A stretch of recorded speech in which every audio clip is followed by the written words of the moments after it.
তেওঁতো এতিয়ালৈকে মই এইটোৱে কৈছোঁ যে তেওঁ যিজন মানুহৰ পৰা আজি অত বছৰে চলি আহিছিলে 2012 নে 14 চনৰ পৰা তেখেতৰ মেনেজমেণ্ট চাই আহিছে বুলি শুনিছোঁ।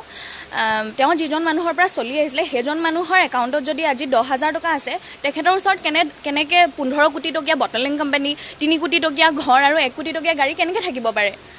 আৰু যিমান ৰেভিনিউ হওক যিয়ে হওক, সিদ্ধাৰ্থ শৰ্মাকো ধৰি আনিব লাগে। আৰু জুবিনদাৰ ফোনটো যিহেতু তেখেতৰ ওচৰত আছে, এতিয়া তেওঁ হয়তো এটা সুবিধা পাইছে, গোটেই এভিডেঞ্চ যিসমূহ তেখেতৰ ফোনতো আছে চব আঁতৰাবলৈ।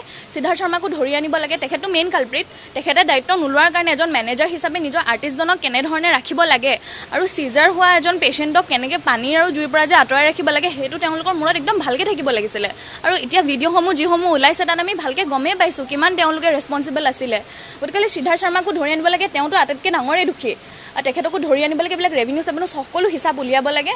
আৰু তেওঁ জুবিনদাক মানে ঢকা দি পেলাই আজি যিবোৰ তেওঁ এতিয়ালৈকে লৈছে সেইসমূহ মানে CBI পৰ্যন্ত যাব লাগে আৰু চৰকাৰে সেইবোৰৰ ওচৰত উচিত তদন্ত কৰিব লাগে।